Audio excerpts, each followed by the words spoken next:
What's up guys? I hope you are doing well. I am Veer. Welcome to Study Lover. Quote देखिए कितनी शानदार है। मैं रात भर जन्नत की सैर करता रहा यारो। सुबह आंख खुली तो देखा सर माँ के कदमों में था।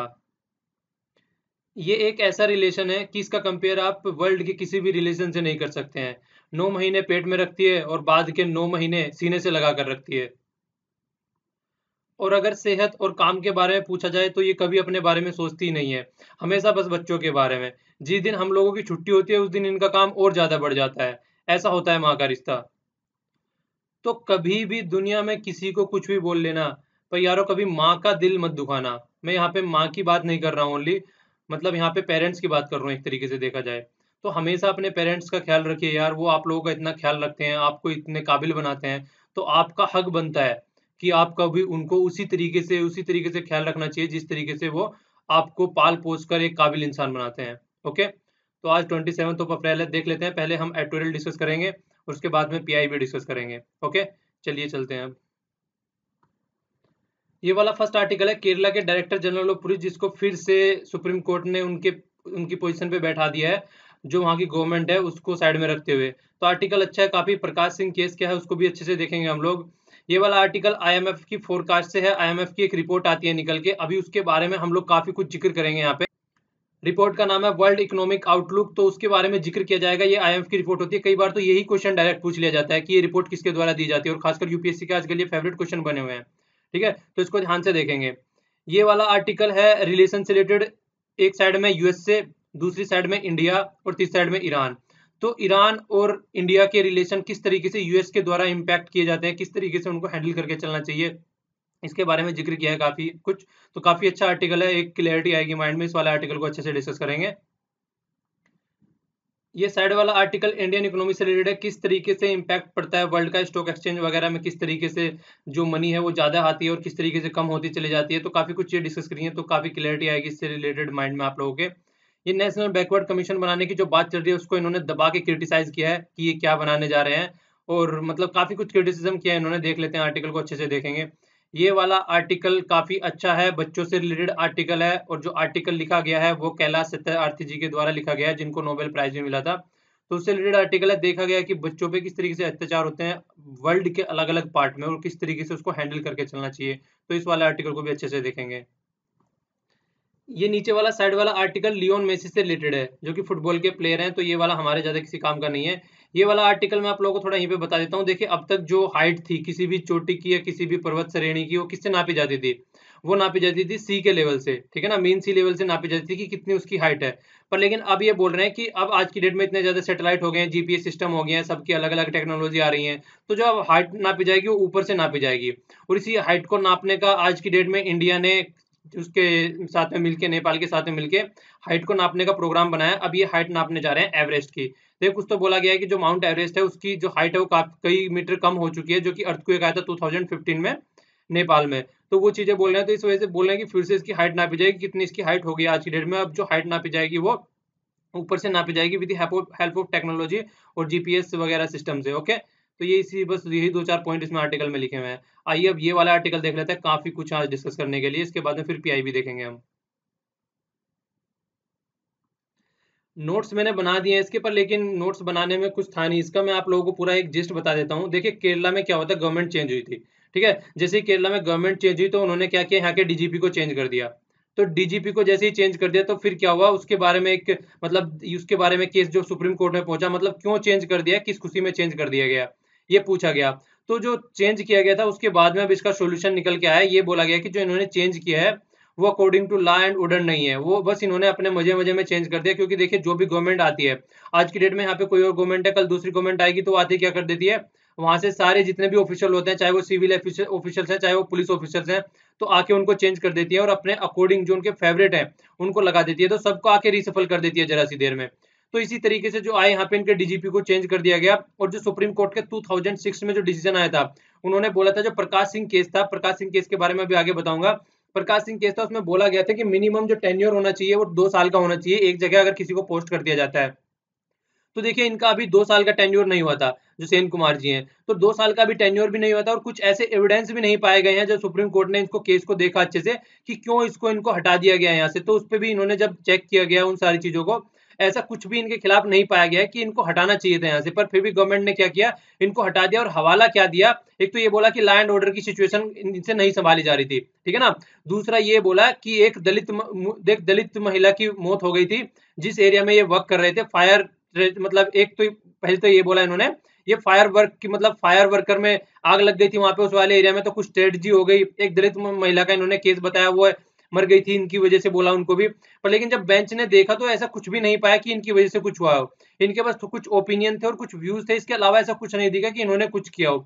तो सुप्रीम कोर्ट ने बोला कि यार इस तरीके से कि एक देखिए, जो एक पुलिस ऑफिसर होता है, सिविल ऑफिसर्स होते हैं, वो पॉलिटिकल मास्टर को सेटिस्फाइड करने के लिए नहीं होते हैं, वो लॉ एंड ऑर्डर की सिचुएशन बनाने के लिए होते हैं, और उसी के लिए उनको अपॉइंट किया जाता है, ना कि वो उनके हिसाब से चलेंगे जो पॉलिटिकल मास्टर है उनका।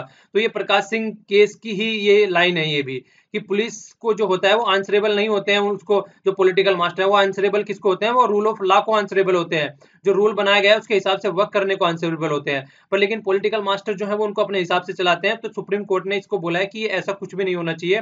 और इन सब चीजों को देखते हुए देखिए, सुप्रीम कोर्ट के कई सारे डिसीजन आ चुके हैं इस पे, और जो प्रकाश सिंह वाला केस है इसके हिसाब से तो कई सारी और भी कंडीशन निकल के आई थी। एक तो यही निकल के आई थी कि स्टेट सिक्योरिटी कमीशन आप लोगों को बनाना है, और उसमें गवर्नमेंट का कोई चक्कर नहीं रहेगा, ये देखेगा कि किस तरीके से अपॉइंटमेंट करना है, किस तरीके से ट्रांसफर करना है, और क्या गाइडलाइन होनी चाहिए, तो वो सारी चीजें ये देखेगा, ना कि आप देखेंगे, ठीक है। एक आइए एक बार प्रकाश सिंह का केस वाले में जो सुप्रीम कोर्ट की रिकमेंडेशन आई थी निकल के, उनको देख लेते हैं।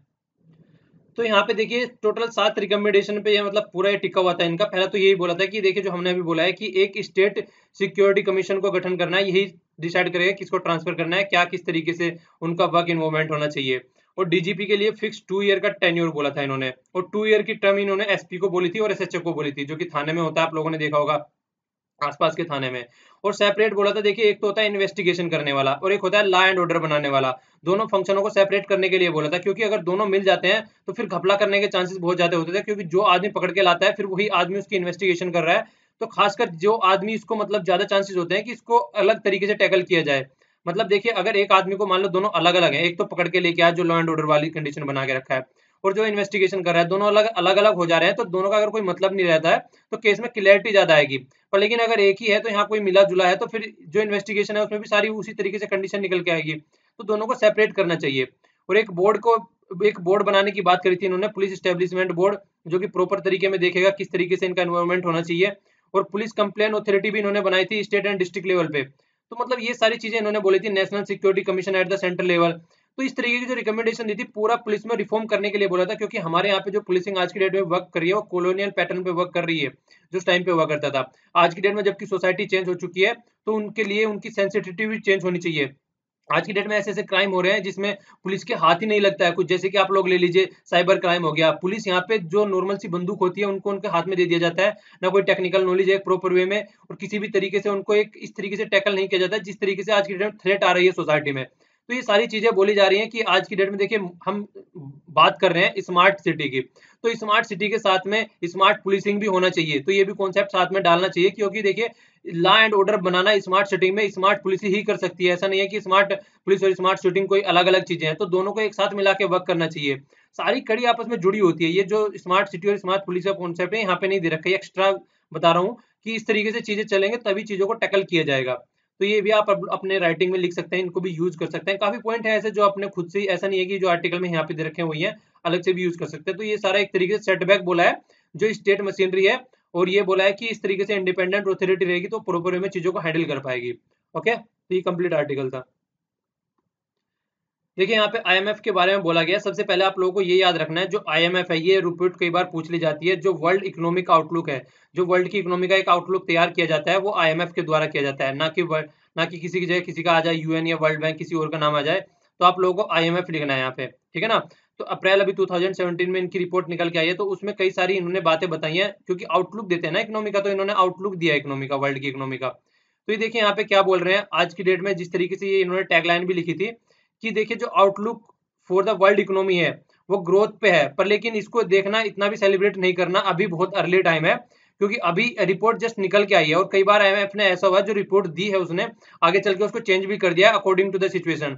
अकॉर्डिंग टू द सिचुएशन मान लीजिए सीरिया में कंडीशन खराब हो गई, ऑयल के प्राइस ऊपर नीचे हो गए, सब कंट्री मान लीजिए उस पे जो सोलर पैनल वगैरह होता है, जो रिन्यूएबल एनर्जी है उसकी तरफ को ट्रांसफर हो गई, अगर कोई नया कॉन्फ्लिक्ट आ गया, अर्थक्वेक आ गया, या फिर जैसे क्लाइमेट चेंज वाली प्रॉब्लम बहुत ज्यादा चल रही है, तो इनके अकॉर्डिंग भी सिचुएशन चेंज की जाती है। ऐसी बात नहीं है कि जो एक बार टिक दी, जो इन्होंने बना दी वही फिक्स रहती है। तो ये बोल रहे हैं कि बहुत अलरी है, अभी सेलिब्रेट करने की जरूरत नहीं है। आगे क्या बोल रहे हैं कि देखिए जो एक्सेलरेटिंग होता है, अगर देखा जाए इन्होंने जो यहाँ पे एक्सपेक्टेशन लगाई है, जो वर्ल्ड इकोनॉमिक ग्रोथ है वो एक्सेलरेटिंग है, तो एक अच्छी बात है। सबसे पहले तो ये क्या बोल रहे हैं कि देखिए 3.1% था, ठीक है ना, 2016 में। 3.5% 2017 में इनका एस्टिमेट लगाया जा रहा है, और 3.6% 2018 में एस्टिमेट लगाया जा रहा है। तो देखिए जो एडवांस और इमर्जिंग इकोनॉमी होती है सारी, तो उनके लिए बहुत ही बेटर है ये इस तरीके से अगर वर्क हो रहा है। क्योंकि देखिए अगर एडवांस इकोनॉमी में भी अच्छा खासे लेवल पे रहेगी चीजें, तो जो इमर्जिंग इकोनॉमी है उनका लेवल भी अपना आप बढ़ने लगता है, क्योंकि एक दूसरे से इंटरकनेक्टेड है दोनों। तो यहाँ पे क्या बोला है, एडवांस इकोनॉमी के बारे में बोला है कि जो एडवांस इकोनॉमी है उनका बढ़ने का जो रेट इन्होंने लगाया 1.7% लगाया 2000 इसमें 16 में, 2% के करीब लगाया 2017 में, और फिर 18 में भी, मतलब इनका लगभग 2% के करीब रहेगा। क्योंकि अगर यूएसए को भी देखा जाए, इकोनॉमी इसको यूरोपियन यूनियन को भी देखा जाए, तो उनकी हालत कोई ज्यादा अच्छी नहीं है अब तक। 2008 का जब से रिसेशन आया अब तक उससे बैकअप नहीं कर पाए हैं लोग, तो अब तक भी उसकी रिपल्स आप लोग बोल सकते हैं कि इनको देखने को मिल रही है। पर लेकिन जो इमर्जिंग इकोनॉमी है उन पे इस चीज का ज्यादा इंपैक्ट नहीं पड़ा है। 4.5% 2017 में बोल रहे हैं, 4.8% 2018 में बोल रहे हैं, और जो कि कंपेयर में अगर ग्रोथ देखा जाए 4.1% है ओनली 2016 में। तो यहाँ पे काफी अच्छा बढ़ रहा है। यहाँ पे तो ओनली 2 बढ़ रहा है, और यहाँ पे इससे मतलब डबल से भी ज्यादा हो रहा है यहाँ पे। तो इमर्जिंग इकोनॉमी जैसे इंडिया हो गया, चाइना हो गया, तो यहाँ पे ट्रेंड जो है अच्छा खासा देखने को मिलेगा। हालांकि चाइना में डिक्रीज हो रहा है, पर लेकिन इंडिया और जो इमर्जिंग इकोनॉमी है इसके कंपेयर में, वो वहाँ पे सही है। देखिए यहाँ पे चाइना का दिया है इन्होंने, ये सारे रेट आप लोगों को याद नहीं रखना है, ठीक है। एक ट्रेंड याद रखना है कि घट रहा है या बढ़ रहा है, बस। ओके, चाइना की बात की है, चाइना का ये थोड़ा सा रिलैक्स करने वाला मूड है, क्योंकि चाइना का घट रहा है, ठीक है, और हमारा बढ़ रहा है, तो इसलिए अच्छा लग रहा है पढ़ने में भी और सुनने में भी। 6.7% 2016 में रहेगा, ये इन्होंने बोला है डीएक्सेलरेटिंग, मतलब घट रहा है। 6.7% 2016 में, 6.6% और 6.2% ये 17 और 18 में रहेगा रेस्पेक्टिवली, ठीक है। पर इंडिया का देखें, इंडिया का बढ़ रहा है, ये वाला इंटरेस्टिंग है पढ़ने वाला। 6.8% रहेगा 2016 में, 7.2% रहेगा, और ये आगे आने वाले 2017 में 7.2% और 2018 में 7.7%। आप लोगों को याद रखना है तो ये वाला याद रख सकते हैं, ठीक है ना, कि इंडिया की फोरकास्ट क्या की गई है आईएमएफ के द्वारा। इस तरीके क्वेश्चन जो बैंकिंग में वो खासकर पूछ लिया जाता है, तो बैंकिंग में और एसएससी में, तो इसको आप लोगों को याद रखना है, डायरेक्ट फैक्ट पूछ लिए जाते हैं उसमें, ठीक है। तो आगे क्या बोले हैं कि देखिए जो 1999 से 2008 तक जो वर्ल्ड इकोनॉमी रेट का ग्रोथ रहा है, वो देखिए 4.2 रहा है, और इमर्जिंग इकोनॉमी का क्या रहा है, 6.2 रहा है। आज की डेट में जो वर्ल्ड का क्या हो गया, वो 2% हो गया है, और जो इकोनॉमिक जो जो इमर्जिंग इकोनॉमी का आ गया है वो 4% आ गया है। तो लगभग 2-2% के करीब, 2-2.5% के करीब घट गया है आज की डेट में देखा जाए। तो ये कब से लेके आया है, तो ये जो रीजन है, ये जो इस तरीके की कंडीशन बनी, वो 2007 में जो क्राइसिस आया, 2008 में जो हम बोल रहे थे अभी, तो जो टाइम पे क्राइसिस आया, रिसेशन बोला हमने, बहुत सारी कंडीशन खराब हो गई, सबको जॉब से निकाल दिया गया, तो उस टाइम पे जो कंडीशन बनी, तो उस टाइम का ये इम्पैक्ट आज तक देखने को मिल रहा है। तो ये यहाँ पे कुछ चीजें इस तरीके से भी यहाँ पे बताई गई है रिपोर्ट के अंदर में। अब यहाँ पे आप लोगों को एक कॉन्सेप्ट देखने को मिलेगा। यहाँ पे क्या बोला गया है, देखिए जो वर्ल्ड के जो इकोनॉमिस्ट हैं, कई सारे इकोनॉमिस्ट हैं, उन्होंने एक वर्ड निकाला था सेक्युलर, ये वर्ड निकाला था यहाँ पे, सेक्युलर स्टेगनेशन। तो सेक्युलर स्टेगनेशन होता क्या है, आप लोगों को ये याद रखना है कि सेक्युलर स्टेगनेशन का भी बताऊंगा। ये जो दिया गया था, ये एल्विन हैंसिन के द्वारा दिया गया था। ये आप लोग यूएस इसको बोल सकते हैं कि मतलब एक इकोनॉमिक साइंटिस्ट हैं, ये यूएसए के हैं, ठीक है ना। तो इनके द्वारा दिया क्या गया था कि देखिए आर्ग्यूमेंट क्या दिया गया था, जब सेविंग है वो बहुत ज्यादा एक्सीड हो जाती है एज कंपेयर टू इन्वेस्टमेंट, मतलब आप लोग आप लोगों के पास में बहुत ज्यादा पैसा है, बहुत ज्यादा रुपया है, आप लोगों ने क्या किया, आपके पास में दो ऑप्शन होते हैं। एक ऑप्शन तो होता है आप लोग उससे कुछ मतलब मकान वगैरह खरीद लें, या आप उससे कुछ भी मतलब गाड़ी वगैरह खरीद लें, मतलब इन्वेस्टमेंट करना एक तरीके से, या कोई ऐसा चीज खरीद ले जिससे कि मतलब आप उस कैपिटल गुड खरीद ले कोई, मान लो आपने गाड़ी खरीद ली, और गाड़ी क्या करनी है, आप लोगों को किराए पे चलानी है, उसमें सवारी वगैरह ढोनी है। तो एक इस तरीके का आप लोग काम कर सकते हैं, तो एक आपके लिए कैपिटल गुड हो गया, क्योंकि उससे आपकी कमाई हो रही है। दूसरा क्या कर सकते हैं, आप सेविंग में रख सकते हैं उसको अपने घरों में लाके। तो अगर आप उसको घरों में लाके सेविंग में रख देते हैं, तो क्या रहेगा, मार्केट में डिमांड खत्म हो जाएगी। तो जो मार्केट में इस तरीके की डिमांड खत्म हो जाएगी, तो उसके बारे में इन्होंने बोला है कि अगर जो मतलब सेविंग है वो ज्यादा एक्सीड कर जाती है किससे, इन्वेस्टमेंट से, तो जब बहुत ज्यादा प्रॉब्लम होने लगती है, तो उस टाइम पे क्या होता है, जो इंटरेस्ट रेट होता है वो बिल्कुल जीरो हो जाता है एक तरीके से, मतलब नीचे आ जाता है बहुत ज्यादा। क्यों, क्योंकि देखिए बैंक में जब पैसा डालेंगे तभी इंटरेस्ट रेट मिलेगा, बैंक में कोई पैसा नहीं डाल रहा है, तो सारी चीजें इस तरीके से हो जा रही है, बैंकों के पास में पैसा नहीं है, तो इंटरेस्ट रेट काफी कम आ जाएगा, ठीक है ना। देखिए जब किसी मतलब इस तरीके से कंडीशन होती है, तो एक कंडीशन क्या बोला है, मतलब जो स्टैग्नेशन बोला है, सबसे बड़ी स्टैग्नेशन वर्ड का मतलब क्या होता है, स्टैग्नेशन वर्ड का मतलब ये होता है कि चीजें थम जाना। आप लोगों ने ये हिस्ट्री में पढ़ा होगा कि स्टैग्नेशन आ गया था इंडियन इकोनॉमी में ड्यूरिंग द कॉलोनियल पीरियड। तो कॉलोनियल पीरियड के टाइम में स्टैग्नेशन आ गया, तो स्टैग्नेशन एक तरीके से रुक जाना चीजें। तो यहाँ पे क्या हो जाता है, एक चीजें बिल्कुल, अगर कोई मॉनेटरी पॉलिसी बैंक बना रहा है तो वो इनइफेक्टिव हो जाती है। रेट बढ़ाना रेट घटाना कोई मतलब ही नहीं है उसका, क्योंकि लोग इन्वेस्ट करने के लिए तैयार ही नहीं है, सबने अपने अपने पैसे घरों में रख रखे हैं, तो उसका मतलब क्या है फिर। तो इस तरह की कंडीशन बन जाती है, तो फिर जो मॉनेटरी पॉलिसी होती है वो इनइफेक्टिव हो जाती है। तो उस टाइम पे जो सिचुएशन जो सही करने का कुछ काम करती है, वो क्या काम करती है फिर, वो फिजिकल पॉलिसी करती है। फिजिकल पॉलिसी चीजों को रिवाइव करने का काम करती है। और फिजिकल पॉलिसी और मॉनेटरी पॉलिसी में डिफरेंस क्या होता है, ये मैंने आप लोगों को इकोनॉमिक सर्वे के लेक्चर में बहुत अच्छे से एक्सप्लेन किया था इसको। ये देखिए, जो कंट्रोल की जाती है, ये यहाँ पे आरबीआई लिखा है, यहाँ पे किसी भी कंट्री का नाम लिख सकते हैं आप, किसी भी कंट्री के बैंक का नाम लिख सकते हैं, ठीक है ना। तो यहाँ पे देखिए, मॉनेटरी पॉलिसी जो होती है वो कंट्रोल में होती है, किसी कंट्री के बैंक के कंट्रोल में होती है। और फिजिकल पॉलिसी जो होती है वो गवर्नमेंट के कंट्रोल में होती है, ठीक है। तो मॉनेटरी पॉलिसी होती है, आप देखिए रेट हो गए बहुत सारे, आर ये सीआरआर वगैरह, ये रेपो रेट वगैरह जो चेंज किए जाते हैं, या फिर क्रेडिट रेशो चेंज किए जाते हैं। तो इस तरीके से जो चेंज किए जाते हैं उनको चेंज करने को बोलते हैं मॉनेटरी पॉलिसी। पर फिजिकल पॉलिसी कौन सी होती है, टैक्स किस तरीके से चेंज करना है, डायरेक्ट और इनडायरेक्ट टैक्स, स्पेंडिंग किस तरीके से करनी है, कहाँ पे कितना खर्चा करना है, जो गवर्नमेंट वो करती है। तो दोनों को मिला के क्या किया जाता है, गोल क्या रहता है, इकोनॉमिक ग्रोथ को बनाए रखना, इन्फ्लेशन को कंट्रोल करना, सोसाइटी में स्टेबिलिटी बनाए रखना। तो ये कंप्लीट हमारा गोल रहता है, इसको इसको अचीव करने के लिए सब इस तरीके के स्टेप्स लिए जाते हैं, ठीक है। पर लेकिन जब ये वाला पोर्शन काम करना बंद कर देगा, जिस तरीके से जहाँ पे सेक्युलर स्टेग्नेशन नाम की जो वर्ड आ जाता है, तो ये वाला पोर्शन जो काम करना बंद कर देता है, तो बोल क्या रहे हैं, पूरा बर्डन जो बढ़ जाएगा अब यहाँ पे इस वाले में पड़ जाएगा, गवर्नमेंट के ऊपर पड़ जाता है। गवर्नमेंट क्या करेगी यहाँ पे, अब गवर्नमेंट एक तरीके से बोल सकते हैं कि मनी पंप करेगी, या फिर कुछ इस तरीके की पॉलिसीज लेके आएगी जिस तरह से चीजों को हैंडल किया जा सकता है। कंप्लीटली एक तरीके से बोला जाए कि गवर्नमेंट स्पेंडिंग के ऊपर चीजें डिपेंड कर जाती है, तो गवर्नमेंट को स्पेंडिंग अपनी बढ़ानी पड़ेगी, जो कि यहाँ पे स्पेंडिंग वर्ड हम लोग देख भी रहे हैं, ठीक है ना। तो गवर्नमेंट को ये काम करना पड़ेगा जिससे कि फिर से इकोनॉमी जो है वो रिवाइव हो सके। अब फिर यहाँ पे क्या बोला जा रहा है, यहाँ पे बोला जा रहा है कि विंड ऑफ रिकवरी, मतलब रिकवरी का साइन देखने को मिल रहा है, बट द सिचुएशन मतलब एक तरीके से कई कंडीशन पे डिपेंड करती है यार।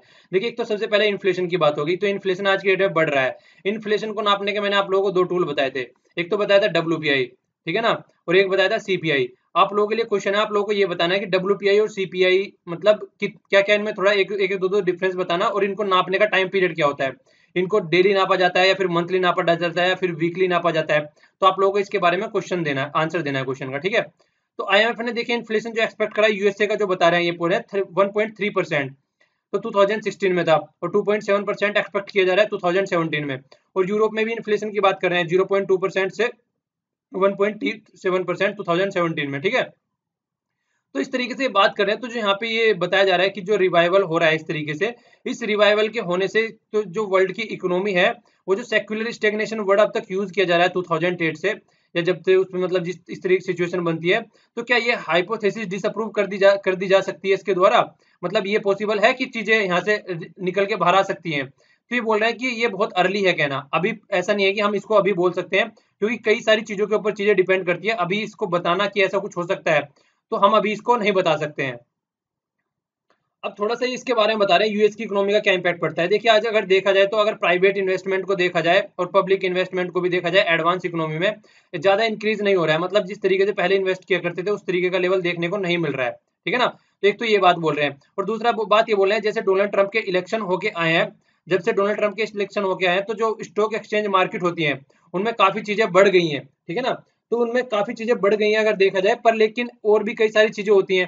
क्या होती है, जैसे फॉरेन पॉलिसी ले लीजिए, 100 डे का हमने कल परसों में 100 डे वाला आर्टिकल डिस्कस किया था, तो हमने देखा था कि डोनाल्ड ट्रंप की पॉलिसी कितनी फ्लिप फ्लॉप है, ऊपर नीचे जा रही है, कभी कुछ हो रहा है कभी कुछ हो रहा है। तो लेकिन उनका ये मतलब वो नहीं है कि एक फिक्स चीज होती है कि अब ये करना है, तो ऐसा कुछ करने को देख ही नहीं मिल रहा है। और जो पॉलिसी है, आईएमएफ ने यहाँ तक बोला है, ये भी लाइन आईएमएफ में मतलब रिपोर्ट में बोली है कि जो यूएस की पॉलिसी एजेंडा है, वो एक तरीके से डिरेल्ड कर सकती है जो फोरकास्ट हमने किया। डिरेल्ड मतलब उसको पटरी से उतार सकती है जो फोरकास्ट किया है। ऐसा नहीं है कि जो हमने बोल दिया वो ऐसा का ऐसा ही रहेगा, क्योंकि अनसर्टेनिटी बहुत सारी है। और खासकर जो यूएस की पॉलिसी एजेंडा है, वो एक तरीके से सीमित नहीं है फिजिकल पॉलिसी तक, क्योंकि देखिए, अगर किसी तरीके से फॉरेन रिलेशन किसी के साथ में हो रहा है, कहीं पे कॉन्फ्लिक्ट किसी के साथ में हो रहा है, बम फेंक दिया सीरिया में, फिर अफगानिस्तान में फेंक दिया ले जाके, रशिया के साथ में रिलेशन खराब कर दिए, तो इस तरीके की अनसर्टेनिटी इतनी सारी है कि हम लोग इसको फोरकास्ट को ऐसे नहीं देख सकते जिस तरीके से देखा गया है। आगे आने वाले टाइम में हो सकता है इसको चेंज करना पड़ जाए, ऐसी भी सिचुएशन आ सकती है। अब ये आप लोग बोल सकते हैं कि ये कॉइन का दूसरा पहलू बताने की कोशिश कर रहे हैं यहाँ पे। ये क्या बता रहे हैं यहाँ पे, ये देखिए कि डिप माने डूबना, इमर्जिंग इकोनॉमी मतलब क्या कंडीशन हो सकती है। कंडीशन ये हो सकती है, देखिए आईएमएफ ने वार्न किया है, क्या किया है कि जो इमर्जिंग इकोनॉमी है इंक्लूडिंग इंडिया जो एक्सटर्नल कंडीशन है, देखिए मतलब ये बोले कि जो 2000 से पहले जो एक्सटर्नल कंडीशन हो जाया करती थी वो हमेशा सपोर्टिंग हुआ करती थी इमर्जिंग इकोनॉमी की, लेकिन आज की डेट में वो लेस सपोर्टिव हो गई है। क्यों लेस सपोर्टिव हो गई है? एक तो सब अपने अपने फोकस कर रहे हैं, ग्लोबलाइजेशन वाले कॉन्सेप्ट पे सब फोकस नहीं कर रहे हैं, सब अपने अपने फोकस कर रहे हैं जब से डोनाल्ड ट्रंप चुन के आए हैं। और अभी फ्रांस के इलेक्शन में भी देखने को मिल रहा है कि अगर एक ऐसे कैंडिडेट है उनमें से जो औरत है, कि अगर वो जीत के आ रही है तो वो भी उसी तरीके से चलने की कोशिश करे जिस तरीके से डोनाल्ड ट्रंप चल रहे हैं। तो ऐसा देखने को मिल रहा है वर्ल्ड की इकोनॉमी में। तो मतलब ये एक लेस सपोर्टिव है, मतलब वर्ल्ड की जो इमर्जिंग इकोनॉमी है उनके फेवर में नहीं है। और अगर डेवलप्ड इकोनॉमी बढ़ने लगेंगी तो जो इमर्जिंग इकोनॉमी है उनकी डिमांड कम हो जाएगी, ठीक है ना, मार्केट में उनकी डिमांड कम हो जाएगी अगर अगर डेवलप्ड इकोनॉमी बढ़ने लगेगी। क्यों? क्योंकि देखिए जैसे यूएस में अगर कोई अच्छे खासे लेवल पे यहाँ पे मतलब रिफॉर्म हो रहा है, अच्छे खासे लेवल पे इनका इंटरेस्ट रेट बढ़ रहा है, तो जो आदमी यहाँ पे मॉनेटरी कंडीशन के चलते चलते अगर जो आदमी इंडिया में इन्वेस्ट कर रहा है तो वो क्या करेगा, इंडिया में इन्वेस्ट करना बंद करेगा। वो क्या करेगा, यूएसए में जाके इन्वेस्ट करेगा। अगर यूएसए में किसी को फायदा मिल रहा है, देखिए हर एक आदमी प्रॉफिट एंड लॉस स्टेटमेंट के ऊपर रहता है, हर एक आदमी ये सोचता है कि उसको प्रॉफिट मिलता रहे, अगर लॉस मिलेगा तो क्यों रहेगा वो यहाँ पे। तो इस तरीके से अगर अच्छा खासा रिटर्न्स उनको यूएस से मिल रहा है तो इंडिया में रह के क्या करेगा। तो मैक्सिमम ये भी कंडीशन देखने को मिलेगी, टाइटनिंग पॉलिसी हो रही है तो वो भी एक मतलब कंडीशन से वो भी देखने को मिलेगा कि क्या सिचुएशन चेंज हो सकती है। तो ये भी एक पार्ट इंक्लूड करके चलना है हमको। तो ये भी यहाँ पे बोला है इन्होंने, जो आईएमएफ की रिपोर्ट आई है उसमें। आगे थोड़ी सी कई फैक्ट और दे रहे हैं यहाँ पे कि देखिए चाइना ने भी प्रॉब्लम फेस करी है बहुत ज्यादा, ठीक है ना। चाइना ने बहुत ज्यादा क्रेडिट दे दिया, पर लेकिन जिस तरीके से उन्होंने क्रेडिट बांटा सोसाइटी में, उस तरीके से वहां पे रिटर्न्स नहीं मिल रहे हैं, ठीक है। तो ह्यूज डेब्ट की कंडीशन इंडिया में भी चल रही है। तो ये कंडीशन है। और इसके अलावा क्या कंडीशन खराब है, देखिए कि देखिए आज की डेट में सब प्रोटेक्शनिज्म की पॉलिसी अपना रही है, अपने अपनी पॉलिसी को, कंट्री को प्रोटेक्ट करने की बात कर रहे हैं, और एंटी ग्लोबलाइजेशन के कॉन्सेप्ट पे धब्बा लगाने की बात चल रही है यूएसए के द्वारा और यूरोप के द्वारा खासकर। तो ये भी एक बिगर रिस्क है इकोनॉमी में वर्ल्ड की। और राइजिंग जियोपॉलिटिक्स टेंशन जिस तरीके से बढ़ रही है, यूएस और रशिया के रिलेशन देख लीजिए आप लोग, ऊपर से टेंशन ये तो हमेशा क्रिएट रहती है नॉर्थ कोरिया में। यूएस और चाइना के रिलेशन को ले लीजिए, उनमें भी आपस में सर भिड़े रहते हैं, उनको उनका भी कोई मतलब नहीं है साउथ चाइना सी को लेके। तो इस तरीके से आप लोग सरप्राइज मत मानिएगा अगर आने वाले टाइम में डाउनग्रेड कर देते हैं, जो इन्होंने पॉलिसी आज की डेट में बोला है कि ये रेट रहेगा, तो आने वाले टाइम में हो सकता है कि आईएमएफ इसको डाउनग्रेड कर दे, आईएमएफ बोले कि ऐसा कुछ नहीं होने वाला है जो हमने बोला था, अब आने वाले टाइम में ये चीजें रहेंगी। तो ऐसा भी आप लोगों को देखने को मिल सकता है, ये बोला गया है आर्टिकल में। देखिए वर्ड यूज किया है नेविगेटिंग बिटवीन फ्रेंड्स, मतलब फ्रेंड्स कौन है, फ्रेंड्स है इंडिया और ईरान, और उसके बीच में नेविगेट कौन कर रहा है, घूम फिर कौन रहा है, यहाँ पे घूम रहा है यूएसए। तो इनके जो रिलेशन है वो काफी हद तक दोनों के यूएसए के रिलेशन के ऊपर डिपेंड कर रहे हैं। देखिए जिस तरीके से यूएसए ने फाइन इंपोज किया था या कई सारे बैन लगाए थे ईरान पे उस टाइम पे, तो उस टाइम पे क्या किया था, इंडिया ने भी अपना काफी हद तक ऑयल इंपोर्ट है वो ईरान से कम कर दिया था, तेहरान कैपिटल है यहाँ पे, तो वो काफी हद तक बंद कर दिया था। तो वो सारी बातें, कई सारी चीजें और भी डिस्कस की गई है यहाँ पे आर्टिकल में, कि देखिए कई सारी सिचुएशन बन सकती है फ्यूचर में भी। एक तो क्या बोला है कि यूनाइटेड स्टेट का जो एटीट्यूड है ईरान को लेके, वो बहुत ही मतलब सीरियस कंसर्न है इंडिया के लिए, क्योंकि इंडिया का देखिए मैक्सिमम ऑयल इंपोर्ट करने वाली कंट्री बन गई थी एक बार तो ईरान से। तो यहाँ पे क्या बोला है, इंडिया जो एसेसिस करती है ईरान के ऑयल सप्लायर को करती है एक तो, और भी इसके द्वारा कई भी और रिसोर्सेज रहते हैं। तो प्रोग्रेसिवली कोर्डियल रिलेशन रहे हमेशा। नहीं नहीं ये नहीं, मतलब क्या है कि इनसे तो ये सप्लाई करती है, और जो कोरिडोर रिलेशन बन रहे हैं वॉशिंगटन और इजराइल के साथ में, तो ये कहीं ना कहीं इंपैक्ट डालेंगे ईरान के साथ में। क्योंकि देखिए ईरान के साथ में जो यूएस के प्रेसिडेंट थे बराक ओबामा जी, उसके बारे में भी इन्होंने जिक्र किया है यहाँ पे कि ओबामा जी के जो रिलेशन थे वो काफी ठीक ठाक थे, मतलब वो सोच रहे थे कि चीजें सही हो जाए, एक ग्राउंड लेवल पे वर्क अच्छे से करने लगे। पर लेकिन जब से डोनाल्ड ट्रंप आए उन्होंने ये बोला कि ये न्यूक्लियर पावर नहीं बनाएगा, और इसराइल को लेके, इसराइल को हमेशा डर लगा रहता है ईरान का कि ईरान न्यूक्लियर पावर बनाएगा तो लड़ाई हो जाएगी, तो काइंड ऑफ सिचुएशन बनी रहती है मैक्सिमम टाइम। तो देखिए अगर इंडिया के जो रिलेशन वॉशिंगटन वॉशिंगटन माने कि यूएसए और इसराइल के साथ में अगर रिलेशन अच्छे हो रहे हैं, तो इसका मतलब ईरान से हम दूर जा रहे हैं कहीं ना कहीं, ठीक है ना। ईरान की इनके साथ में कभी बनती नहीं है। और आगे क्या बोल रहे हैं कि देखिए जो यूएस के सेक्रेटरी हैं उन्होंने अपना एक रिव्यू पेश किया वहां पे, एक रिव्यू लेटर आप लोग बोल सकते हैं, पेश किया यहाँ पे कांग्रेस में, इसमें यूएसए में। तो उन्होंने क्या बोला कि जो हमने डील साइन की थी न्यूक्लियर को लेके, वो डील तो काम कर रही है, ठीक है, वो डील तो काम कर रही है, पर लेकिन ईरान उस पर प्रॉपर वे में वर्क कर रहा है। पर लेकिन आज की डेट में जो स्टेट स्पॉन्सर टेररिज्म है वो ईरान में बढ़ता जा रहा है, मतलब टेररिस्ट को बढ़ावा दे रहे हैं, टेररिस्ट एक्टिविटी को बढ़ावा दे रहे हैं। और जो जो सेक्रेटरी डिफेंस है यूएसए के, उन्होंने भी ये बोला था इसी तरीके का कि ईरान जो है वो डिस्टेबलाइज करने की कोशिश कर रहा है, कहाँ पे, यमन में। तो ये इस तरीके के आरोप लगाए जा रहे हैं इनके ऊपर बार बार यूएसए के एडमिनिस्ट्रेशन के द्वारा। और इसके अलावा ये तो है ही है जितना है, उसके साथ में जो वाशिंगटन मतलब यूएसए के जो और रीजनल अलाई है जैसे कि सऊदी अरेबिया हो गया और इसराइल, ये दोनों हो गए, तो ये भी कम हॉस्टाइल नहीं है, ये भी हमेशा खाने पाड़ने को तैयार रहते हैं ईरान को। और डोनाल्ड ट्रंप का आप रवैया जानती हैं, कितने मतलब मस्त मौला आदमी है। तो उनका भी जिस तरीके से पहले कुछ बोल रहे थे, पहले बोल रहे थे कि यहाँ से ट्रूप हटा लूंगा सारों को, अब इन्होंने क्या किया है, अब ट्रूप बढ़ाने की बात तो कर ही रहे हैं, ऊपर से क्या किया, जो बजट बढ़ा दिया डिफेंस का, 54 बिलियन इंक्रीज कर दिया डिफेंस का बजट। तो इस तरीके के स्टेप्स ये ले रहे हैं। तो ये देखिए बहुत ज्यादा मतलब सोचने वाली बात बोल रहे हैं कि इंडिया के लिए सोचने वाली बात है। क्यों? क्योंकि इंडिया और ईरान हमेशा एक अच्छे रिलेशनशिप में रहे हैं, ठीक है ना, एक अच्छे एक दूसरे के। देखिए क्या होता है, सबसे अच्छी बात क्या होती है, अगर आपका किसी के साथ में आपका रिलेशन अच्छा बनता है, चाहे वो लड़का है चाहे वो लड़की है, रिलेशन अच्छा कब बनता है, रिलेशन अच्छा तब बनता है, मान लीजिए ए है ये भी है, अगर जो जो आपकी रिक्वायरमेंट है वो यहाँ पे फिलफिल हो रही है और जो जो इनकी रिक्वायरमेंट है वो यहाँ पे फिलफिल हो रही है। इनको मान लीजिए कोई लड़की है, उनको पसंद है कि लड़का सिगरेट नहीं पीता है, लड़का मतलब शराब वगैरह भी नहीं पीता है, इनको पसंद है कि लड़की बहुत क्रिएटिव नेचर की है, मेरी फैमिली का भी ध्यान रखेगी। तो अगर इस तरीके की कंडीशन दोनों में मिल जा रही है, दोनों की फुलफिल हो रही है कमांड, तो दोनों एक साथ एक दूसरे के साथ में मिलना पसंद करेंगे, लाइफ स्पेंड करना पसंद करेंगे। तो सेम काइंड कंडीशन यहाँ पे ईरान के साथ में देख सकते थे आप। इंडिया की क्या थी, एक तो सबसे बड़ी जो इंडिया की रिक्वायरमेंट है क्या है, क्रूड ऑयल को लेके, तो मैक्सिमम हद तक लार्जेस्ट सप्लायर बन गया था, सऊदी अरेबिया को भी ओवरटेक कर दिया था कहीं ना कहीं, जो कि लार्जेस्ट सप्लायर है आज के डेट में। तो देखिए इंडिया जो है काफी हद तक उसके ऊपर डिपेंड कर रहा था उस टाइम पे, ठीक है। और सबसे बड़ी बात क्या हुई थी, यहाँ तक भी हम लोगों की बात हो गई थी, क्या बात हो गई थी, देखिए जो इंडिया, अगर हम कुछ भी इनसे खरीद रहे हैं, ईरान से अगर हम कुछ भी ऑयल वगैरह खरीद रहे हैं, तो ऐसा नहीं है कि हमको इनको जो पैसा देना है, यहाँ पे देखिए जो अगर न्यू दिल्ली अगर कुछ खरीद रहा है तेहरान से, तो यहाँ तक बात हो गई थी कि इनको हमको पैसा देने की जरूरत नहीं है, मतलब डॉलर देने की जरूरत नहीं है, हम अपने पैसों में व्यापार कर सकते हैं। और देखिए बहुत ही बड़ी बात होती है अगर हम अपने पैसों में व्यापार कर रहे हैं एज कम्पेयर टू डॉलर, तो ये तो है ही, पैसों में व्यापार कर सकते हैं। और भी कई सारी कमर्शियल चीजें थी, जैसे क्या हो गया, बासमती राइस की बात हो गई, या जियो पेट्रोलिकल ये मतलब केमिकल कंपाउंड ये वगैरह भी सब मतलब एक तरीके से सेल किए जाते थे। और इसके अलावा जो हम अपने रिजर्व बना रहे हैं, हमने देखिए इससे पहले आप लोगों ने देखा होगा कि जो 1991 में जो लिबरलाइजेशन, प्राइवेटाइजेशन, ग्लोबलाइजेशन आया था, हमने अपनी इकोनॉमी वर्ल्ड के लिए खोल दी थी, वो भी दबाव में खोली थी, आसानी से नहीं खोली थी। तो उस टाइम पे हमारे पास में ओनली 7 दिन का पेट्रोल बचा था और हमारे पास में पैसे नहीं थे कि हम आगे चल के पेट्रोलियम प्रोडक्ट खरीद सके, मतलब पेट्रोल नहीं बोलूंगा, क्रूड ऑयल बोलूंगा। तो क्रूड ऑयल का हमारे पास में नहीं बचा था कि हम और ज्यादा खरीद सके, तो इतनी बुरी हालत हो गई थी हमारी। तो अब हम क्या कर रहे हैं, अब हम बना रहे हैं कि स्ट्रेटेजिक पेट्रोलियम रिजर्व बना रहे हैं, जिससे कम से कम 90 दिनों तक हमारा काम चलता रहे। अगर कहीं पे मान लीजिए कल को ईरान वाले एरिया में कहीं पे लड़ाई वगैरह हो गई, ठीक है, वैसी बुरी कंडीशन बनी रहती है, तो इराक में या फिर कहीं पे भी लड़ाई वगैरह हो गई और हमको सप्लाई मिलनी बंद हो गई, तो कम से कम इतनी तो कंडीशन बनी रहे 90 दिनों तक। तो 90 दिनों देखिए 3 महीने हो जाते हैं, 3 महीने बहुत लंबा टाइम पीरियड होता है, तब तक जो चीजें वो सेट हो जाती है थोड़ी, ठीक है।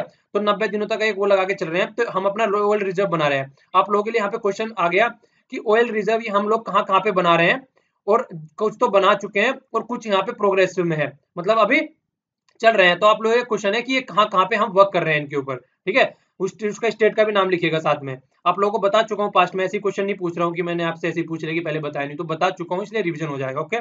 और इसके अलावा देखिए चाबार पोर्ट बनाने की बात कर रहे हैं, चाबार पोर्ट हम बनाने की बात कर रहे हैं ईरान में, ठीक है, यहाँ पे कहीं, और गवादर बना रहे हैं पाकिस्तान में चाइना वाले, तो इसकी भी बात कर रहे हैं। तो हमारे साथ में उनके रिलेशन कई सारे लेवल पे और भी अच्छे हैं। और इसके अलावा जो हम और भी बात कर रहे हैं, यहाँ से क्या कर रहे हैं, वो फ्रास्ड बी गैस फील्ड है यहाँ पे ईरान में, ठीक है ना, ईरान में पड़ता है, पर्शियन गल्फ में पड़ता है, पर्शियन गल्फ आप लोगों को दिख रहा होगा यहाँ पे, ये हो गया पर्शियन गल्फ, तो यहाँ पे पड़ता है ये कहीं पे आसपास में। तो इस पे भी हम अपना वर्क करने जा रहे हैं। तो इस तरीके के रिलेशन हम ईरान के साथ में बना रहे हैं, ठीक है ना, और इतने अच्छे लेवल पे हमारे इनके साथ में रिलेशन हो रहे हैं। तो इस टाइम पर अगर आज की डेट में यूएसए का उनके साथ में कुछ गड़बड़ होती है, और जिस तरीके से इसराइल के साथ में हम डिफेंस पार्टनरशिप बढ़ा रहे हैं, और सऊदी अरेबिया के साथ में भी हमारे अच्छे खासे रिलेशन है, तो कहीं ना कहीं ईरान भी हमसे दूर होता जा रहा है। आप लोगों ने देखा होगा अभी जो हमारे नेवी के ऑफिसर्स पकड़े गए हैं पाकिस्तान में, जिनके ऊपर केस चल रहा है, कुलभूषण जी, तो उनको भी ईरान से पकड़ा गया। तो ईरान ने हमको सपोर्ट करने से मना कर दिया एक तरीके से, कि क्यों पकड़ा गया, उनको क्या सिचुएशन बनी है, क्या कंडीशन बनी है, क्योंकि ईरान को भी पता है आज की डेट में हम यूएसए के साथ में ज्यादा टिल्टेड हो रहे हैं, इजराइल के साथ में ज्यादा टिल्टेड हो रहे हैं, सऊदी अरेबिया के साथ में ज्यादा टिल्टेड हो रहे हैं, मतलब उनकी तरफ को ज्यादा घुस रहे हैं, उनकी तरफ को ज्यादा मतलब मिल रहे हैं, घुस रहे, कैसे कैसे वर्ड निकलते हैं कई बार, तो मतलब उनकी तरफ को ज्यादा झुक रहे हैं हम आज के डेट में, मतलब उनके साथ में अच्छा व्यापार बनाने की कोशिश कर रहे हैं। तो इसलिए ईरान भी सोच रहा है कि यार मैं ही क्यों सपोर्ट करूं, मैं ही क्यों दूसरे के पाकिस्तान के साथ में अपने रिलेशन खराब करूं, जब ये हमारे साथ में इस लेवल पे पहुंच रहे हैं। तो एक तो ये साइड हो गई, और दूसरी साइड अगर यूएस से वहां पे क्रिटिकल कंडीशन बनाता है तो दूसरी वो साइड हो गई। तो सोचने वाली कंडीशन इंडिया के लिए है बीच में, तो ये आर्टिकल में बोला जा रहा है। देखिए ये वाला आर्टिकल स्टॉक एक्सचेंज से रिलेटेड है, बीएससी और एनएससी की बात की जा रही है यहाँ पे।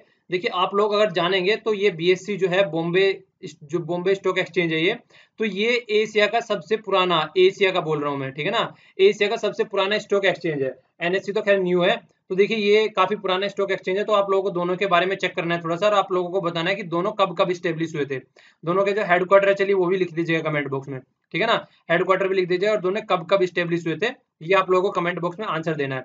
एशिया का सबसे पुराना है, ये कई बार पूछ लिया जाता है, ठीक है ना, कि एशिया का सबसे पुराना है, सोचने पे तो ये लगता होगा चाइना वाइना में हो गया, बाकी उसमें जापान वगैरह में कहीं पे होगा, पर ये इंडिया में है, ठीक है। तो ये भी हमारे लिए एक प्राइड की बात है, सोचने वाली बात है। तो यहाँ पे क्या आप लोगों को इसका आंसर देना है। इसके अलावा देखिए दोनों के जो इंडिकेटर होते हैं नापने के, इसको तो सेंसेक्स बोला जाता है, ठीक है ना, और इसका होता है निफ्टी।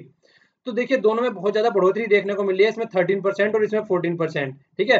और तो जो सेंसेक्स लगाया जा रहा है वो लगभग 30,000 से देखिए अबव ज्यादा पहुंच चुका है, जो कि बहुत ज्यादा प्रीवियस डे की हाइट से है, मतलब हाईएस्ट ये पहुंच गया है लगभग, ठीक है। और जो इसका पहुंच गया ये एनएफटी का पहुंच गया है 9,000 से ओवर पहुंच गया है यहाँ पे, ठीक है। तो इसके लिए क्या लगाया जा रहा है, ये बोला क्या जा रहा है अब यहाँ पे, इसके इससे रिलेटेड चीजें। तो इसकी वजह से जो रिजल्ट आ रहा है वो बेटर देन एक्सपेक्टेड आ रहा है, जितना एक्सपेक्ट किया जा रहा था उससे भी अच्छा रिजल्ट आ रहा है। तो इससे जितनी भी ब्लू चिप कंपनीज होती हैं, ब्लू चिप कंपनी किनको बोलते हैं, वैसी कंपनी जिनको वाइडली एक्सपेक्ट, जिनका वाइडली जो प्रोडक्ट है वो एक्सेप्ट किया जाता है, एक अच्छे लेवल के प्रोडक्ट बनाते हैं, ठीक है ना। तो किसी भी कंपनी को आप लोग ले सकते हैं जो कि आज के लेवल में एक अच्छे वाली कंपनी है, जिसके प्रोडक्ट पे आप ट्रस्ट कर सकते हैं, ओके। तो रिलायंस यहाँ पे जिसे दिया गया, रिलायंस इंडस्ट्री का नाम दिया गया, तो ब्लू चिप कंपनी आप इसको मान सकते हैं। तो रिकॉर्डिंग अर्निंग हुई है लास्ट वीक, तो ये बात बोली गई है। इसके अलावा देखिए क्या हुआ है, स्ट्रॉन्ग जो इनफ्लो हुआ है फंड का, जो कि फॉरेन इंस्टीट्यूशन इन्वेस्टर है, ठीक है। दो चीज होती है, एक तो होती है एफडीआई और एक होती है एफआईआई। एफडीआई तो अगर कोई कंपनी के थ्रू आके प्रॉपर वे में एक इन्वेस्टमेंट कर रहा है किसी कंट्री में, वो होता है। पर लेकिन एफआईआई क्या रहता है, इंडिविजुअल आके भी अगर कोई मतलब एक तरीके से स्टॉक एक्सचेंज में आके अपना रजिस्टर करा देता है, तो उसके थ्रू वो वहां पे इन्वेस्ट कर सकता है। तो ये देखने को मिला है कि देखिए बहुत ही ज्यादा यहाँ पे फ्लो देखने को मिला है, और जो रुपी है वो भी हमारा स्ट्रेंथन हुआ है। और जो रुपी स्ट्रेंथन हुआ है इससे आप लोगों को कई चीजें देखने को मिलेगी। रुपी स्ट्रेंथन होता है, किसके ऊपर क्या इम्पैक्ट पड़ता है वो भी हम लोग आगे देखेंगे। तो आगे क्या बोला है, देखिए जो विनिंग गिरावट जो कंसर्न देखी जा रही है, एक तो फ्रांस के इलेक्शन को देखते हुए, एक तो वहां पे इलेक्शन आने, एक तो इलेक्शन चल रहे हैं वहां पे देखते हुए जो भी चलेगा वहां पे चीजें। दूसरा जो प्रेसिडेंट डोनाल्ड ट्रंप है, उनका जो टैक्स रिफॉर्म है उसको लेके, ठीक है ना। और तीसरा जो डिमोनेटाइजेशन है। तो ये कुछ इन्होंने यहाँ पे पॉइंट दिए हैं जिसकी वजह से यहाँ पे इतना हाई लेवल की चीजें देखने को मिल रही है, क्योंकि लॉन्ग टर्म इंपैक्ट हम लोगों ने बेचा था डिमोनेटाइजेशन का देखने को मिलेगा, और लॉन्ग टर्म हो गया, लगभग 3-4 महीने हो गए हैं, तो अब इंपैक्ट देखने को मिल रहा है। तो ये बात यहाँ पे बोल रहे हैं कि जो पॉजिटिव इंपैक्ट बोलता है उस टाइम पे डिमोनेटाइजेशन का, वो देखने को मिल रहा है, ओके। तो जब डिमोनेटाइजेशन हुआ था हमारे यहाँ से, जो जो ये एफआईआई है काफी हद तक घट गया था, पर लेकिन फिर से एक अच्छे लेवल पे आ रहा है, और जो कि डिमोनेटाइजेशन को बोल रहा है कि वो रिकवर कर रहा है, जो कि टेम्परेरी बेस पे बंद हो गई थी चीजें। अब यहाँ पे देखिए फर्स्ट 3 मंथ में ही जो यहाँ पे आ गया है एफआईआई 2017 में, वो देखिए 6.75 बिलियन आ गया है, कितना ज्यादा आ गया है। अगर हम 2000 उसका देखा जाए, 15 का देखा जाए, वहां पे ओनली 3.9 बिलियन आया था, और यहाँ पे क्या आया था 2016 में, कितना आया था 3.8 बिलियन आया था। तो देखिए यहाँ पे डबल से भी ज्यादा, लगभग डबल के करीब आ गए हैं यहाँ पे। तो एक अच्छे लेवल का ये साइन देखने को मिलता है। और ये बोल रहे हैं कि इन एडिशन टू, ऐसा नहीं है कि बाहर बाहर वालों पे डिपेंड रहना है, आज की डेट में जो डोमेस्टिक इन्वेस्टर है उसका भी अच्छा खासा लेवल देखने को मिल रहा है, ठीक है। तो यहाँ पे देखिए ये क्या बोल रहे हैं कि जो नेट बायर इक्विटी है इन्वेस्टमेंट, वो 16,000 करोड़ सिंस द बिगिनिंग। तो यहाँ पे भी एक अच्छा लेवल देखने को मिल रहा है। इक्विटी क्या होती है, यहाँ पे बायर इक्विटी बोला गया है। तो बायर इक्विटी एक तरीके से शेयर बोल सकते हैं आप, कोई भी कंपनी जो शेयर डालती है मार्केट में, उसको जो सब खरीदते हैं, तो मतलब एक तरीके से इन्वेस्ट करते हैं। या फिर स्टॉक एक्सचेंज में जो एक तरीके से जिसपे कोई फिक्स इंटरेस्ट रेट नहीं होता है, मतलब टाइम टू टाइम घटता बढ़ता रहता है, ठीक है। आज आप लोगों ने देखा होगा, आज कुछ हो गया कल कुछ हो गया, डेली डेली वहां पे अपडेट्स आती रहती हैं। तो उस तरीके से ये इक्विटी होती है, ठीक है। तो इसके अलावा देखिए क्या बोला गया आगे, जो मार्केट कैपिटलाइजेशन है, मतलब मार्केट में जो पैसा आया है आज की डेट में इंडिया में, इंडियन स्टॉक एक्सचेंज में, वो लगभग 40% बढ़ा है, और जबकि वर्ल्ड का अगर देखा जाए तो ओनली 21% बढ़ा है। तो ये रिपोर्ट पब्लिश की गई है कि इंडिया में कितना ज्यादा इनफ्लो हो रहा है फंड। देखिए इस तरीके से अगर कोई रिपोर्ट के थ्रू पढ़ाई की जाती है किसी कंट्री की, तो उससे क्या होता है, इन्वेस्टमेंट आने की और ज्यादा चांसेस हो जाते हैं। वही हो गया ना, आप लोगों ने कोई मूवी अब तक नहीं देखी है, तो कोई आगे पढ़ाई कर रहा है, उसकी बहुत अच्छी मूवी है, तो देखने को उसको मन कर जाता है।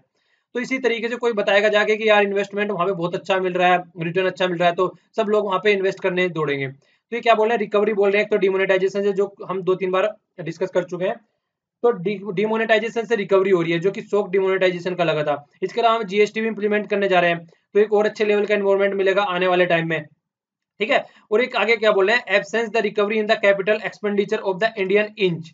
तो ये क्या होता है, इसके बारे में बताता हूं मैं आप लोगों को। ये टर्म यूज की जाती है इंडियन मीडिया के द्वारा। किसको बोला जाता है, फॉर्मल सेक्टर जो हमारी कंट्री का है। देखिए, एक तो होता है फॉर्मल, एक होता है इनफॉर्मल सेक्टर।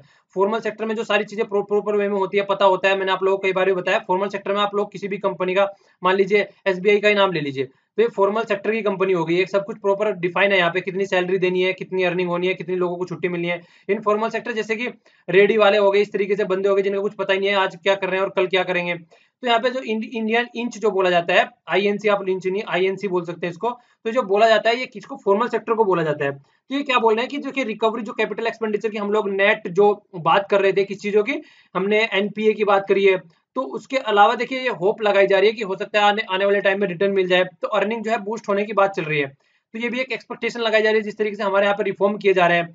और देखिए, एक कंसर्न ये रहता है, impact of the strengthen the rupees. अगर रुपी अगर स्ट्रेंथ हो रही है, तो कॉर्पोरेट अर्निंग का जो है एक कंसर्न बन जाता है। कई सारी चीजें रहती हैं, इसको अभी मैं बताऊंगा आप लोगों को होता क्या है एक्चुअली। इन्होंने देखिए यहाँ पे आगे बोल रहे हैं कि फॉरेन इन्वेस्टर बेनिफिट होंगे इससे, ठीक है ना, एप्रिसिएशन ऑफ रुपी से। क्यों बेनिफिट होंगे, मान लीजिए किसी ने आके यहाँ पे, हमारे यहाँ पे आके $1 लगा दिया। $1 ओनली समझाने के लिए ले रहा हूँ। $1 इन्वेस्ट कर दिया किसी ने यहाँ पे आके, ठीक है ना। तो ये डॉलर जो इसने यहाँ पे इन्वेस्ट कर दिया है हमारी कंट्री में, मान लीजिए इसने इन्वेस्ट किया उस टाइम पे, तो इसने क्या किया, हमारे वाली कंपनी, अगर मान लीजिए इसको यहाँ पे जूते खरीदने हैं, मान लीजिए जूते नहीं, कोई मशीन खरीद लेते हैं, मान लीजिए इसको कोई भी एक मशीन का नाम ले लीजिए, चलो जूस निकालने की मशीन ही बोल देते हैं, ठीक है ना। ये क्या करते हैं, यहाँ से जूस निकालने की मशीन खरीदते हैं हमारे यहाँ से, और अपनी कंट्री में सप्लाई करते हैं, ठीक है। तो ये क्या करेंगे, मान लीजिए इन्होंने यहाँ पे आज की डेट में हमारे यहाँ पे $1 दिया, ठीक है। $1 देने के बाद में इनको क्या मिलेगा, ये मशीन वाला एग्जाम्पल रहने दीजिए, ये मशीन वाला दूसरा कॉन्सेप्ट हो गया, इसके लिए दूसरा एग्जाम्पल लेना पड़ेगा, यहाँ पे ओनली पैसों का ही एग्जाम्पल लेना पड़ेगा। ले सकते हैं वैसे इसको, पर ये थोड़ा उल्टा पड़ जाएगा, ज्यादा टफ पड़ेगा समझने में। एक फॉर्मल सा एग्जांपल लेता हूँ बिना मशीन वगैरह के लिए। मान लीजिए $1 लेके आया कोई आदमी यहाँ से, ठीक है। $1 लेके आया और उसने इन्वेस्ट कर दिया इंडिया में। उस टाइम पे इसकी जो प्राइस था डॉलर का, वो 60 रुपए था, ठीक है। तो इसको $1 के लिए 60 रुपए मिले। पर लेकिन यहाँ पे जब क्या, इसने बहुत सारी यहाँ पे इन पैसों से यहाँ पे क्या किया, व्यापार वगैरह किया, कुछ कमाया धमाया जितना किया। जब ये जाने लगा यहाँ से, तो जो एप्रिशिएट हो गई वैल्यू हमारे रुपये की, तो हमारा जो वैल्यू की रुपी हो गया आज की डेट में, $1 40 रुपए का हो गया। तो आज की डेट में जो इसको $1 60 रुपए देने पड़े थे $1 लेने के लिए, ओनली अब क्या पड़ रहा है इसको, ओनली 40 रुपए देने पड़ रहे हैं अब।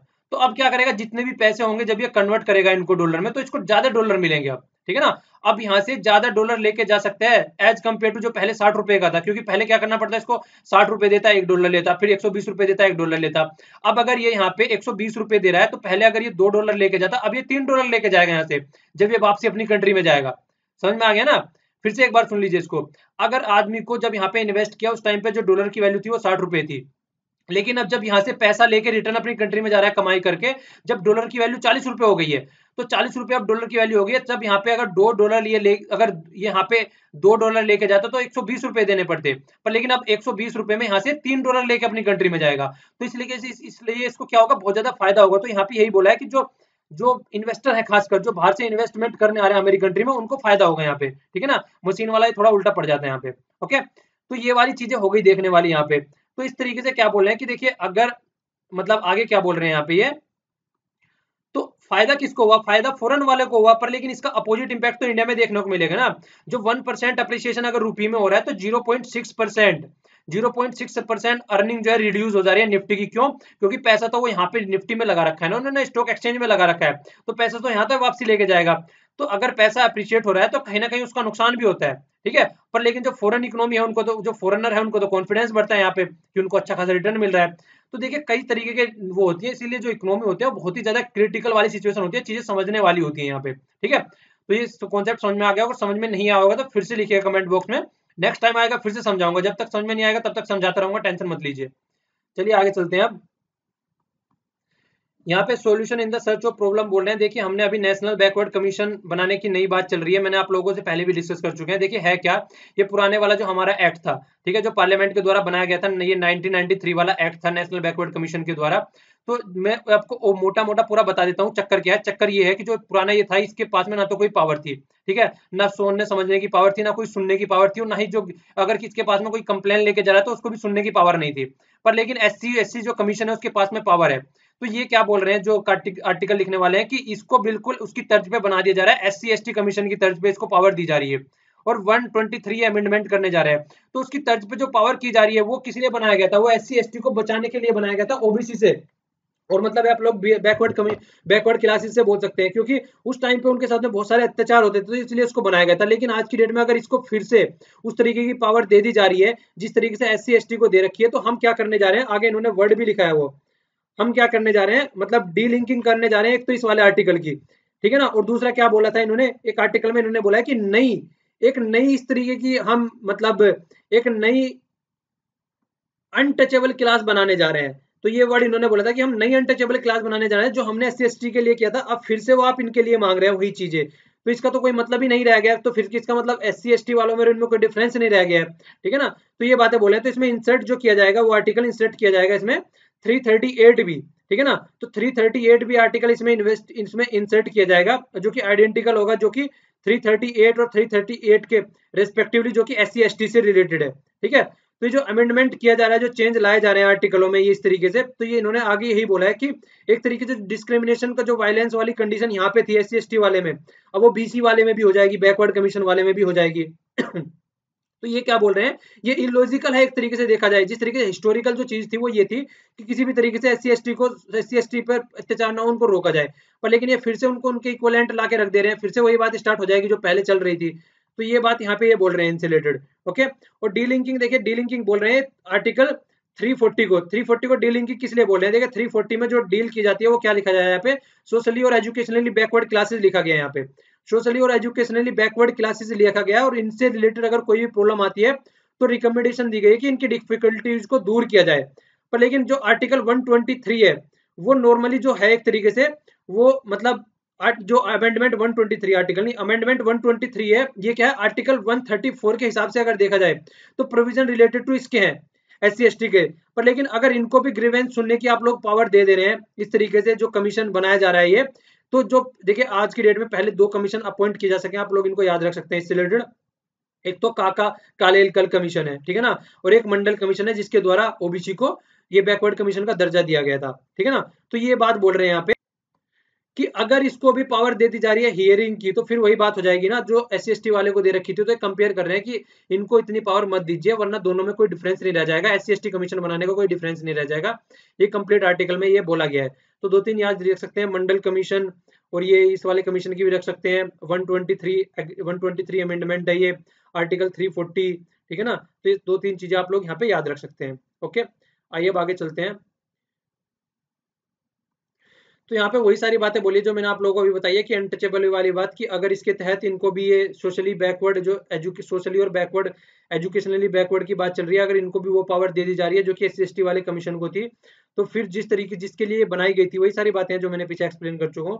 तो ये एक तरीके से कोई मोनेस्टर बन जाएगा, कोई मतलब नहीं है उसका। जो आप लोग एक कॉन्स्टिट्यूशन में जो चीजें लेके चले थे उन चीजों के हिसाब से ये इंप्लीमेंट नहीं होगा, मतलब सोसाइटी में एक क्योस बन जाएगा अगर आप इसको इस तरीके से इंप्लीमेंट करेंगे। न्यू अनटचेबल क्लास, जो कि स्टार्टिंग में बोला गया था कॉन्स्टिट्यूशन में कि अनटचेबिलिटी बैकवर्डनेस आगे फ्यूचर में घटानी है, तो आप इसको बढ़ाते ही जा रहे हैं एक तरीके से, तो ये बोला गया है यहाँ पे।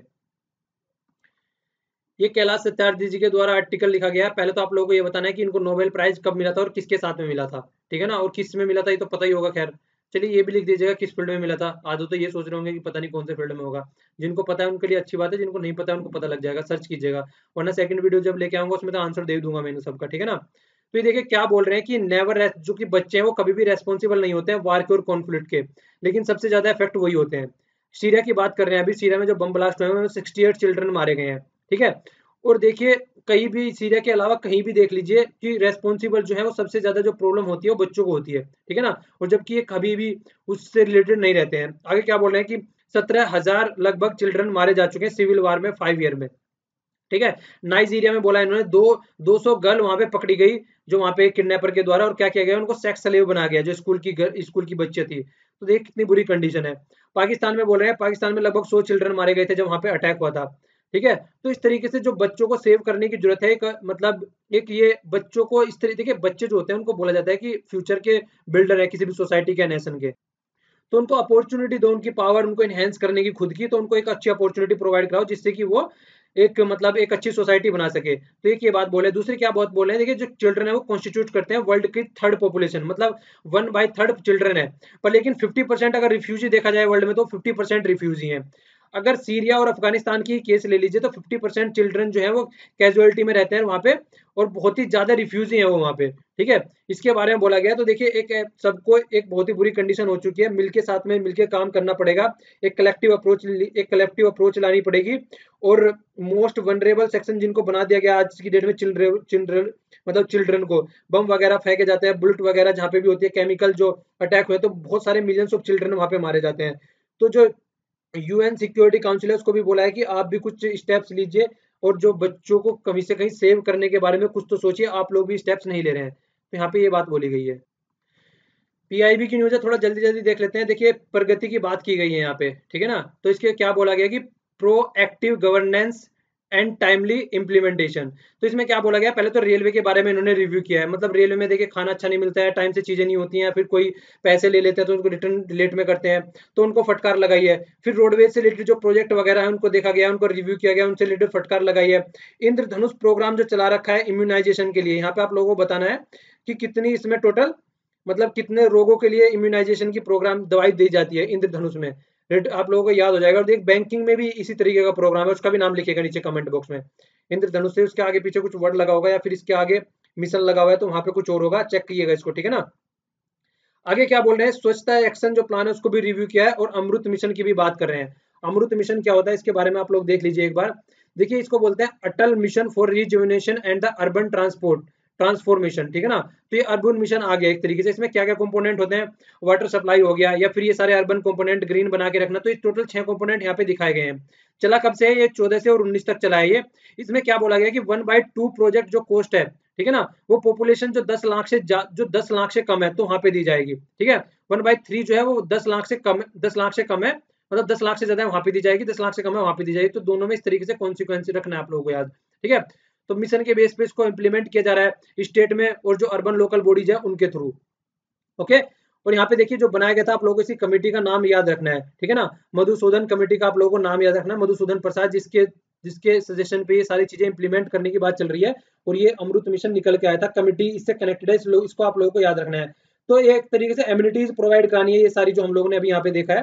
तो ये चीजें यहाँ पे प्रोवाइड कराने जा रहे हैं, ये फैसिलिटीज। ओके, आगे देख लीजिए क्या है। ये दो इंस्टीट्यूशन की बात कर रहे हैं, एक तो कर रहे हैं Indian institution for corporate affair, और दूसरी बात करें national skill development corporation NSD. तो दोनों मिलकर काम करेंगे, क्या करेंगे, कॉमन ग्राउंड पे एक कॉमन एरिया में सिनर्जी बना के काम करेंगे। स्किल डेवलपमेंट और CSR social corporate social responsibility, तो इसके तहत काम करेंगे। मतलब क्या होता है कॉर्पोरेट सोशल रेस्पॉन्सिबिलिटी, सोसाइटी को फायदा पहुंचाना। अगर कहीं से कोई जैसे मान लीजिए कोयला निकाल रहे हैं कहीं से, तो कोयला निकाल रहे हैं तो वहां पे जहां से कोयला निकाल रहा है उसका फायदा सोसाइटी को मिलना चाहिए जिस स्टेट से निकाला गया, यानी कि कहीं पे जाके और इन्वेस्ट कर दिया और फायदा उठा लिया, ठीक है ना। तो उसके लिए कॉमन ग्राउंड तैयार करने की बात कर रहे हैं। तो दोनों कोलेबरेट मिलकर काम करेंगे। इसमें कई सारे फील्ड में काम करेंगे, एमएसएमई में काम करेंगे, कॉर्पोरेट गवर्नमेंट में, सीएसआर में, और बिल्डिंग इनोवेशन या ई गवर्नेंस, मतलब इन सब में मिलकर काम करेंगे। अब देखिए यहाँ पे क्वेश्चन है, मतलब क्वेश्चन क्या बताई दे रहा हूँ। ये जो ये है Indian institute of corporate affair, IICA जिसको बोल रहे हैं, ये एक ऑटोनोमस ऑर्गेनाइजेशन है, और किसके अंडर आती है, मिनिस्ट्री ऑफ कॉर्पोरेट अफेयर। इस तरीके के क्वेश्चन कई बार पूछे जाते हैं, ठीक है। और क्या है, ये सर्विस डिलीवरी का काम करती है, किस तरीके से सर्विस डिलीवरी कैपेसिटी देखी गई उसको देखती है।